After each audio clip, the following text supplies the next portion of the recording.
च धर्मस्य सर्वधर्मस्वरूपिणे स्थापकाय च धर्मस्य सर्वधर्मस्वरूपिणे अवतारवरिष्ठाय रामकृष्णाय ते नमः। असतो मा सद्गमय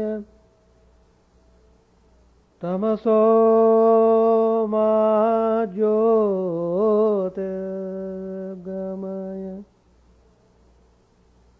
मृत्योर्मामृतङ्गमय।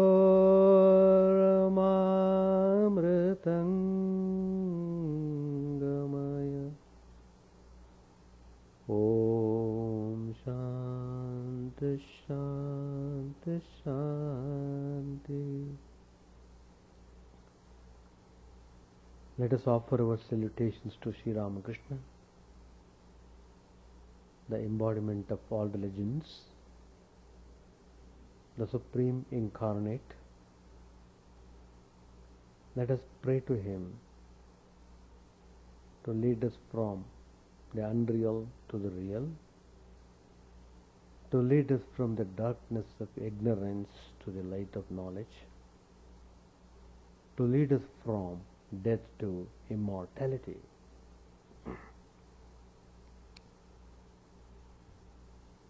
We have been studying Gospel of Sri Ramakrishna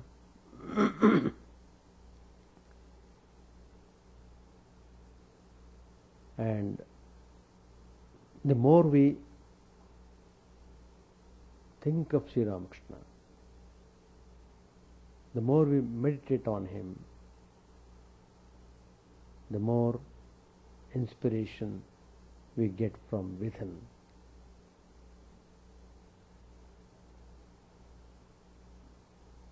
Sri Ramakrishna's Gospel is the essence of all the spiritual knowledge. If you study Gospel of Sri Ramakrishna, you will have studied all the Upanishads, Bhagavad Gita. The whole philosophy has been embedded in the teachings of Sri Ramakrishna. These are given to us in a very simple, extremely simple, but most effective way.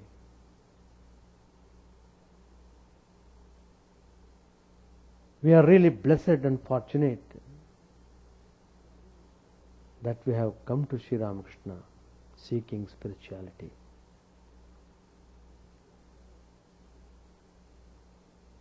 In Sri Ramakrishna we see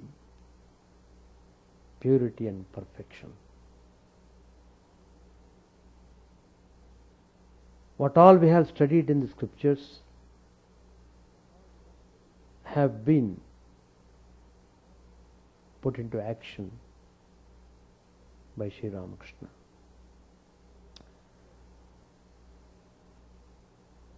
So, though Sri Ramakrishna remained as one of us on this earth, like any human being, but he showed that one can rise from human level to the level of divinity. So if you concentrate upon Sri Ramakrishna, you will see how he has fully manifested all the spiritual qualities needed for realizing the truth. Sri Ramakrishna's instructions are very straightforward and they are meant to be practiced, not simply hearing from one ear and letting out to another ear. No. In Sri Ramakrishna, everything is practical. So, you will have tremendous success in spiritual life. The only quality Sri Ramakrishna wants from the spiritual seeker is sincerity. Are you sincere? Then you will get success.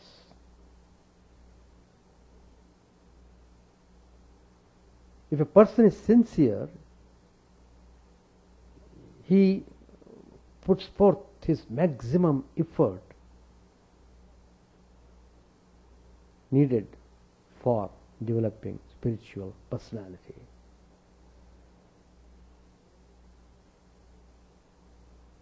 Well, Sri Ramakrishna has very nicely classified who is called a worldly person. It's not that people living in the world are worldly. It is not that way. Not at all. Even Mahatmas are also living in the world. But they are not worldly. So, what is worldliness according to Sri Ramakrishna?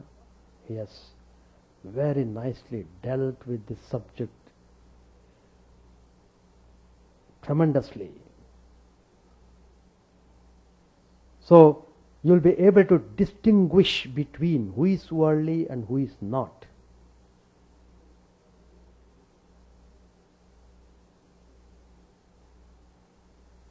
Sri Ramakrishna was talking to Master Mahashaya in the Gospel. You find this Sri Ramakrishna talking to him. He said, there is no substance whatsoever in the worldly life. See how the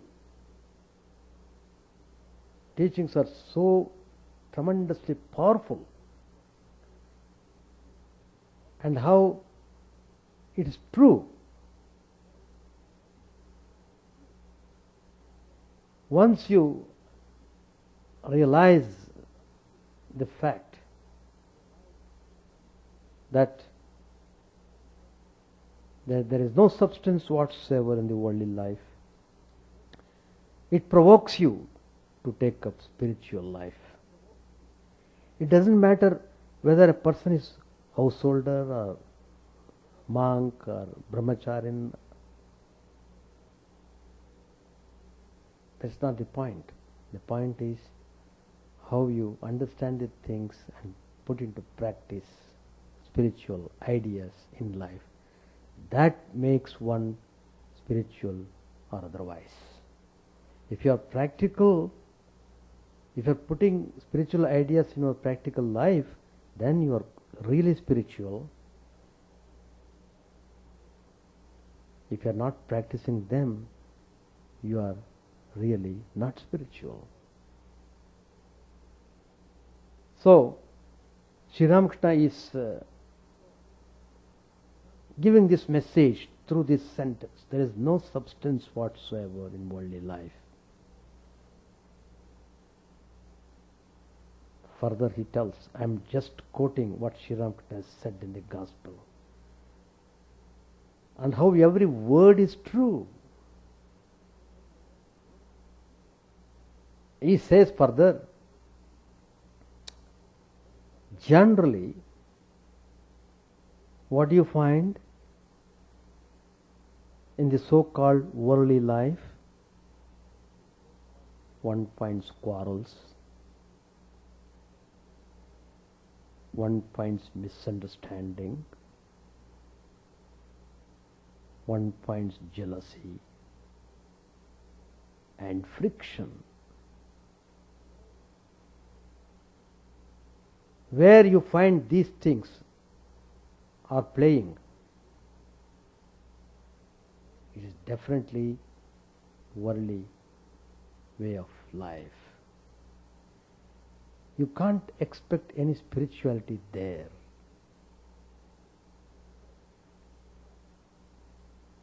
So, not only that, there are disease, grief, and poverty in the world. All these things are there.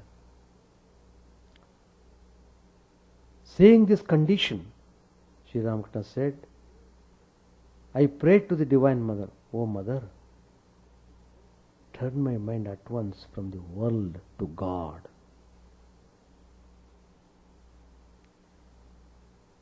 Turn my mind at once from the world to God.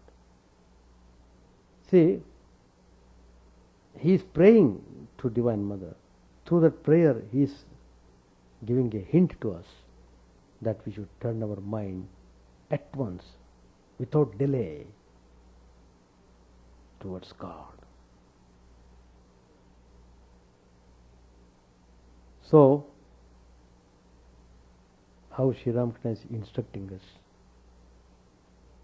If you follow those teachings, you are following the precepts of the spiritual master, Sri Ramakrishna. On another occasion, Sri Ramakrishna was talking to the ladies, and he suggested them, look, you need to know, you need to learn how to do worship. Because Sri Ramakrishna knew very well those ladies did not know how to do worship. And Sri Ramakrishna is telling them, you learn how to do it. But you must do it.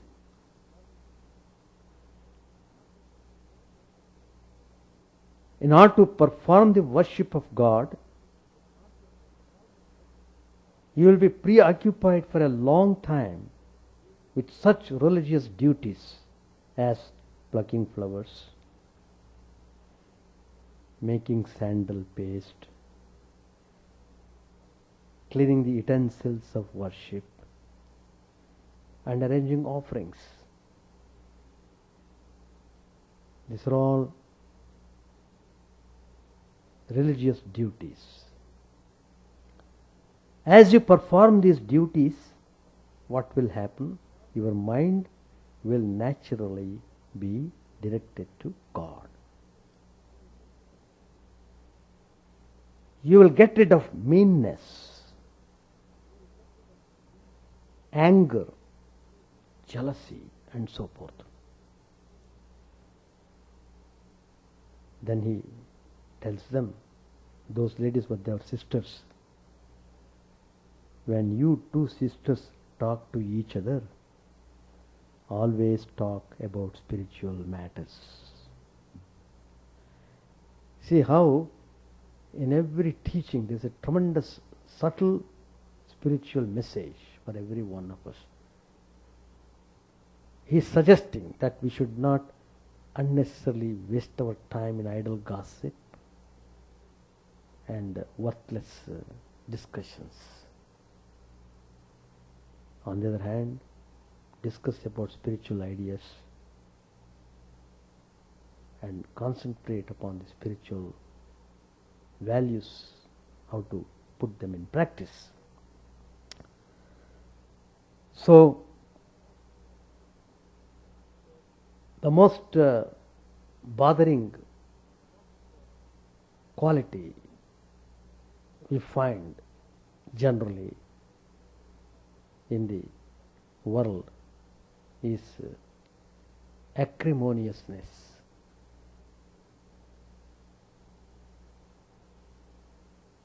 bitterness. It is this that destroys the human quality and pushes him to the animal level.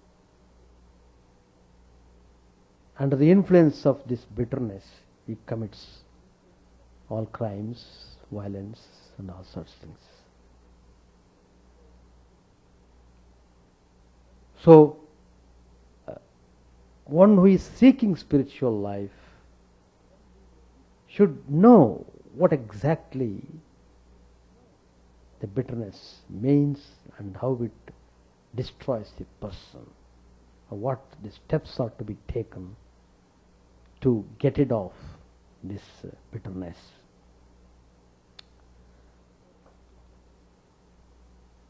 So,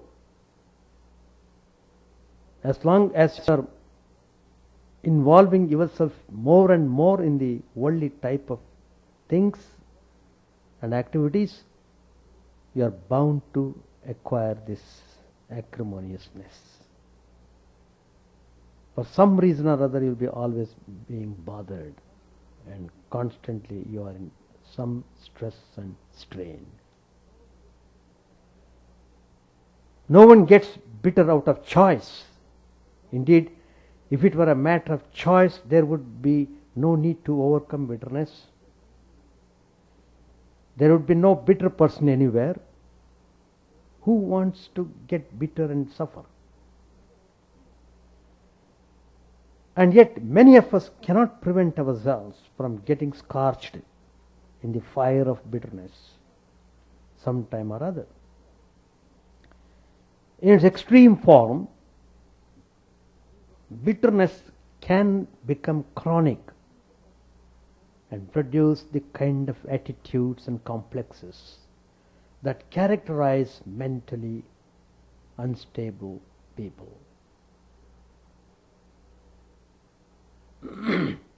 Troublemakers, criminals, neurotics, and cynics, they are all the unfortunate children of mother bitterness.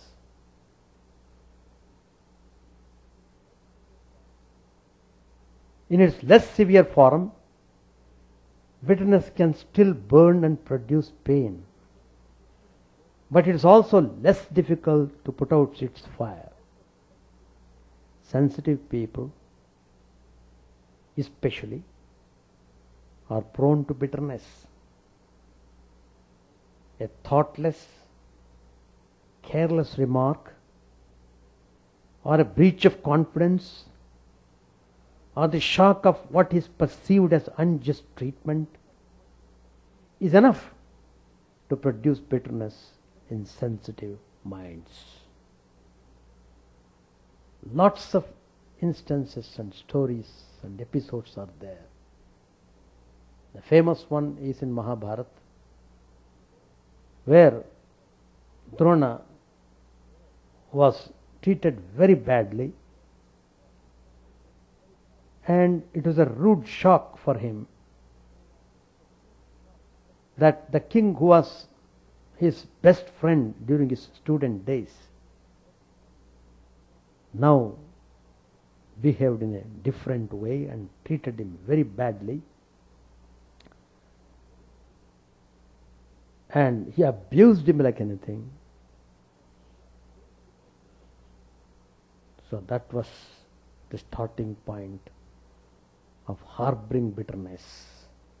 You know how the Mahabharata story afterwards developed. It's a story of bitterness among various sections of people. Bitterness versus bitterness.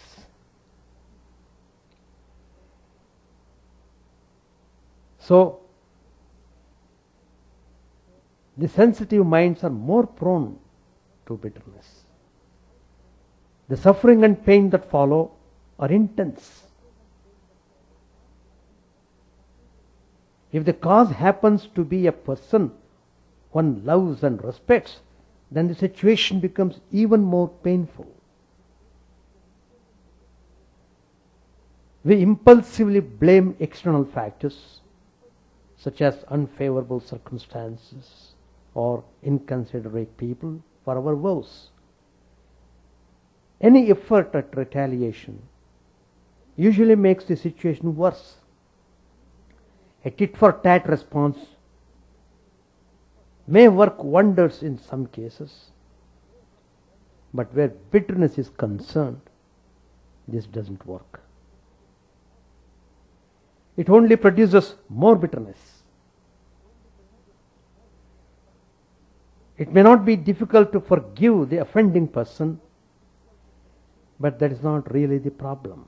The problem is the wall that bitterness creates, separating people from one another. So how dangerous it is, therefore, one should realize. So herein comes the significance of Vedanta. The job of Vedanta is to demolish all walls that divide individuals, communities, nations and races of the world. Vedanta teaches oneness of all existence, oneness that is not to be created but merely to be recognized. We are already one. We have always been one. If this is true, how do we explain all these walls? How do we explain bitterness? What does it mean to demolish the walls that don't really exist? All pertinent questions. Suppose a person has had one too many and has been locked in a room by his family. He sees terribly poisonous snakes slithering all over the room. He is frightened. What should he do now? The snakes are very real to him. His fear also is real.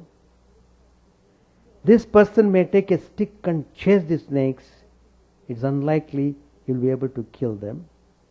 It's more likely that he will work himself up into a frenzy and suffer greater anguish in the bargain. But let us say he does things differently. Let's imagine he is lucky enough to realize that things happening around him are not normal. So he just sits there without moving and without reacting. Yes, he is afraid of snakes and the situation is terrible. There is no denying that. But he also trusts the little ray of light which asks him to be still. After a few hours, the intoxication of the drinks wears away, and lo, the snakes have disappeared.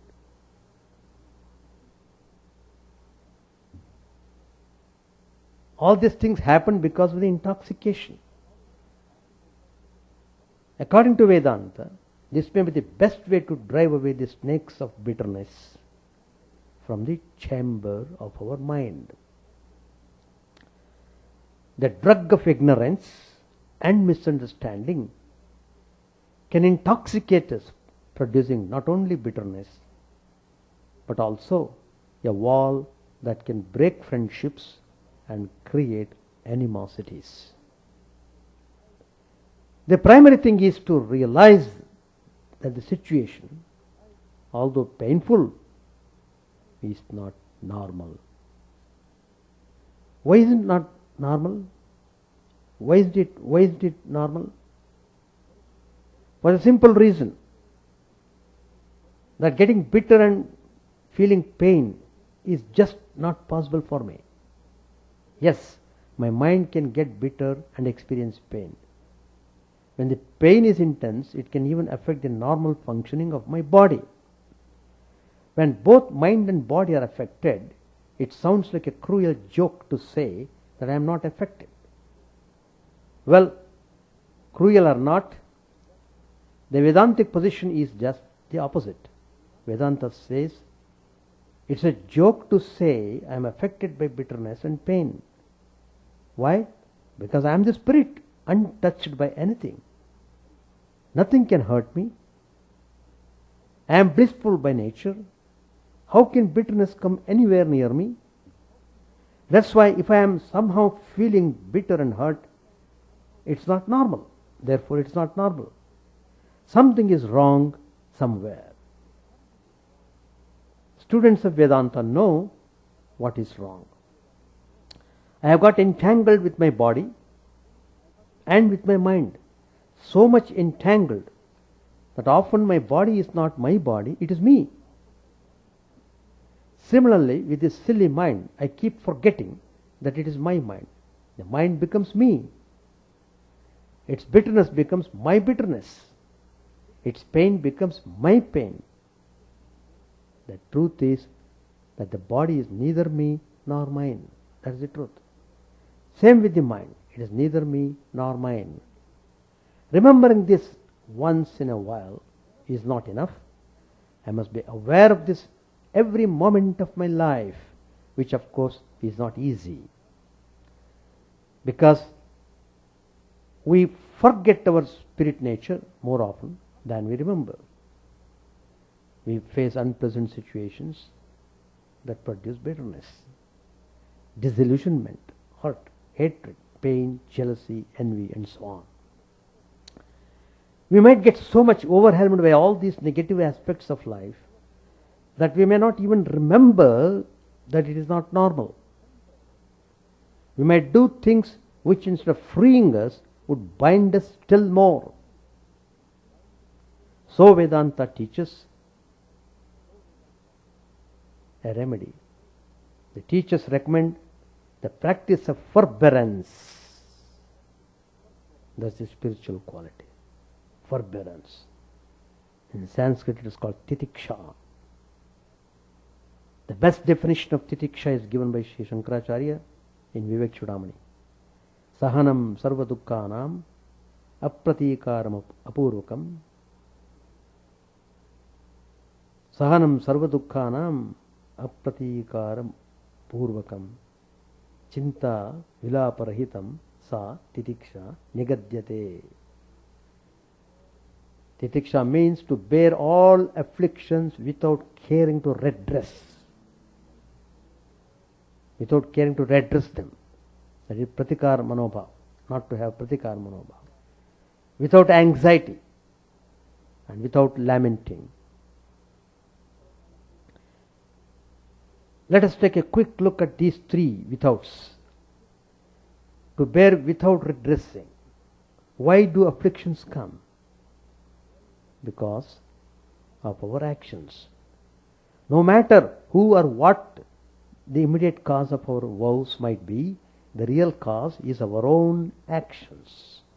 We cannot nullify it, but we can choose to bear it bravely. If we accept it, it already loses much of its sting. On the other hand, if we try to fight it, it's only so much loss of time and energy. Why not use this same time and energy to take good care of our present karma? So maybe we will have less need to practice forbearance in future. At a deeper level of understanding, a Vedanta student strives to remember that it's only matter, both body and mind, that is subject to the laws of karma, not the spirit, not me. To fight one's karma, which comes in the form of afflictions, is to impart more reality to mind and body than they deserve. A supreme indifference to the ups and downs of life is the sure sign that a Vedanta student is not only studying Vedanta but also trying to live Vedanta. Here a word of caution. The indifference of a Vedantin should not be confused with things like winking at injustice or willingness to exploit or get exploited or meek, blind submission to any and every demand. Vedanta students are strong people, solid as a rock. They are gentle but not spineless.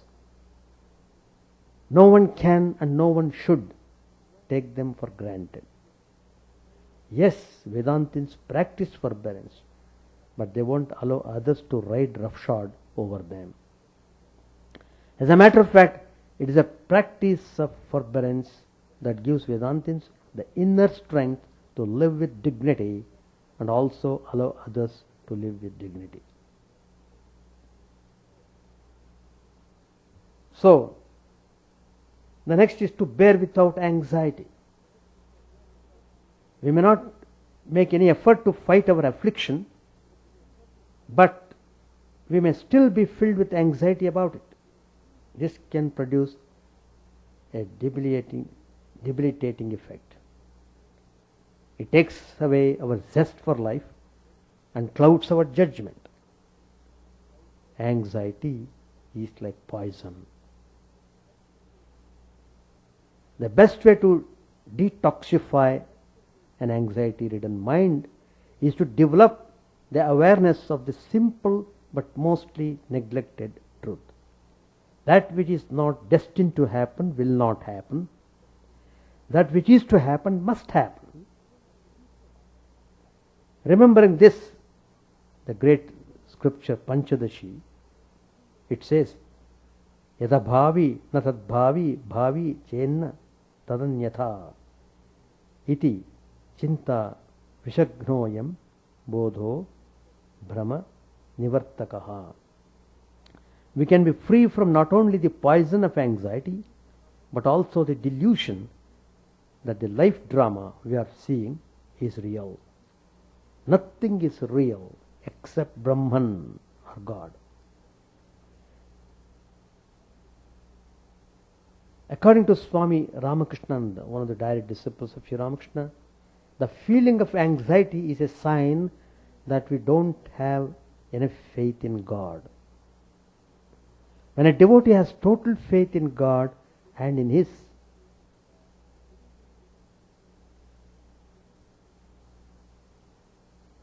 caring, protective love, how can anxiety about anything arise? Anyone seen an anxious baby in the lap of its mother? Swami Premananda, another disciple of Sri Ramakrishna, says, fear, worries and anxieties dwell. What are the dwelling places? The dwelling places are hypocrisy, evil motives and selfishness. So, fear, worries and anxieties dwell where there is hypocrisy, evil motives and selfishness. Instead of getting consumed by anxiety about silly worldly things, why not divert the anxiety stream to something higher? Swami Chidananda, another direct disciple, advises to have the anxiety that God is not yet realized. That anxiety is very good. The other factor, to bear without lamenting. When afflictions overwhelm us and we are all at sea, a natural response is to lament one's fate. If we are able to pour out our heart to a trusted friend, we feel lighter and better, at least for a while. By giving vocal expression to our sorrow, however, we miss the opportunity to test our power to endure, our power to suffer, our grit, our courage to face life alone. That's it. Alone. No matter how many doting relatives we have and how many close friends, every one of us is really alone. Sooner or later, every thinking person is awakened to the reality being alone. Every kind of relationship then becomes a shadow. Every attachment, a shackle. Realizing one's aloneness is an important milestone in every Vedantin's life journey. It's a journey of the alone to the alone. These three withouts, that is, without redressing, without anxiety, and without lamenting, make the practice of forbearance an important Vedantic discipline, which keeps us focused on our spiritual nature, prevents the needless loss of energy, and increases our inner strength to withstand life's challenges. The shadow of bitterness may fall occasionally on the corridor of our mind. If we are not mindful, and if we forget the three withouts, the shadow will suddenly become alive, enter the chamber of the mind, it creates havoc. This can be avoided. All we need to do is be still and patient, practicing forbearance and focusing on our spirit nature, and the shadow will pass away. The trick is to recognize the shadow as a shadow and not infuse life into it. So, as Sri Ramakrishna said, these things responsible for entangling us into this world. So we must be aware of these things, and we must take active steps to get over that. So one should become spiritual, though he is living in the world. He can be spiritual. The point is how you are able to turn your mind towards God. That's important, and that's what Sri Ramakrishna is focusing. Take all positive steps to see how the mind is kept on spiritual ideas, and always keep the mind on a high level. Then you are not bothered at all by the external things. So remembering God all the time keeps the mind healthy. At the same time, one must be cautious about the type of activities one is engaged in his daily life. The more you engage yourself in worldly ways, naturally you will be worldly. The more you engage yourself in spiritual activities, it follows you become really spiritual. So let us try to be more and more spiritual. Understand Sri Ramakrishna's teachings. Follow it up with all simplicity and sincerity. Then success is sure. That one can see God, one can experience peace and blessedness in this very life. Gospel, page 782. Sri Ramakrishna said, I have said to the Divine Mother, Mother, make me well. I shall not eat ice cream anymore. Next I said to her that I would not eat ice either. Since I have given my word to the mother, I shall certainly not eat these things. But sometimes I become forgetful.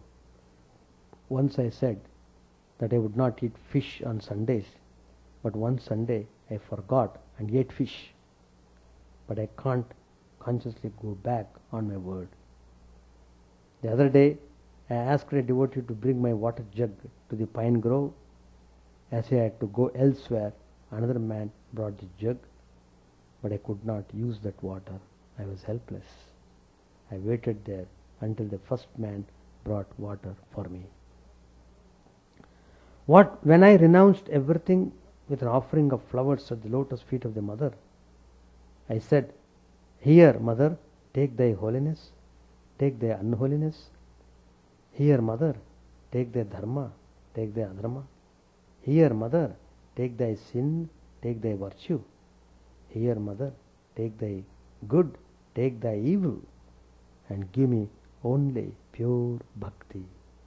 But I could not say, Here, mother, take thy truth, take thy falsehood. I could not say that. A devotee had brought some ice. Again and again the master asked him, Shall I eat it? M said humbly, please don't eat it without consulting the mother. Sri Ramakrishna could not take the ice. Master said, it is a bhakta and not the jnani who discriminates between holiness and unholiness. Vijaya's mother-in-law said to me, how little I have achieved of my spiritual ideal. I can't take food from everybody. I said to her, is eating everybody's food a sign of jnana? A dog eats anything and everything. Does that make it a jnani?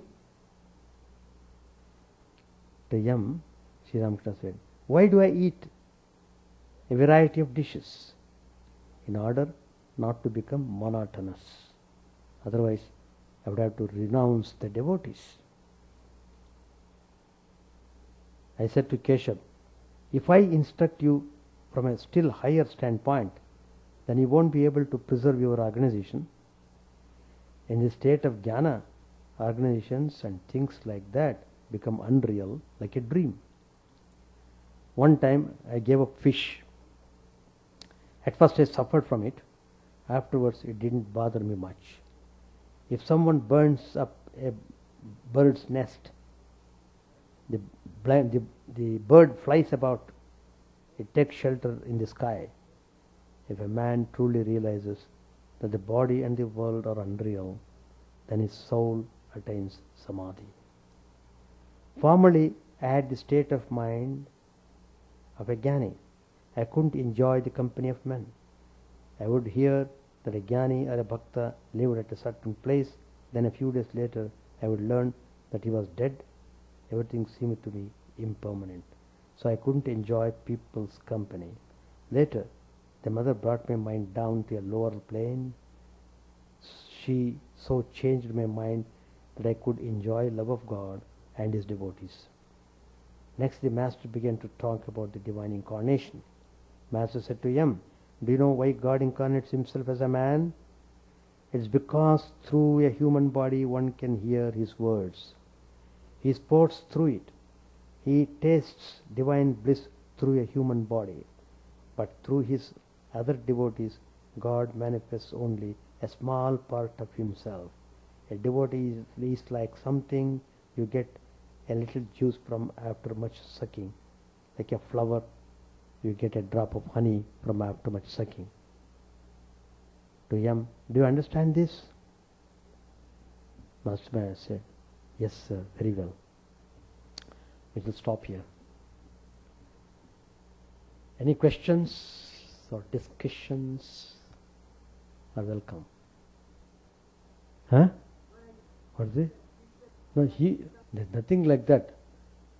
But Sri Ramakrishna is telling, once he said he won't take fish, so he was not able to take fish. But that's all. Any question? I will stop. Announcements. July 24th we have got Guru Purnima. Evening, 6 p.m. Arati, followed by bhajans and brief talk. And special worship will begin at 7 p.m. Then after the flower offerings, prasadam will be distributed. We have special event in Ganges. Our annual children's camp will be held at the Vivekananda Monastery and Retreat in Ganges, Michigan State, August 4th to 11th. Chant the name of the Lord and His glory unceasingly, that the mirror of the heart may be wiped clean and quench that mighty forest fire, worldly lust raging furiously within.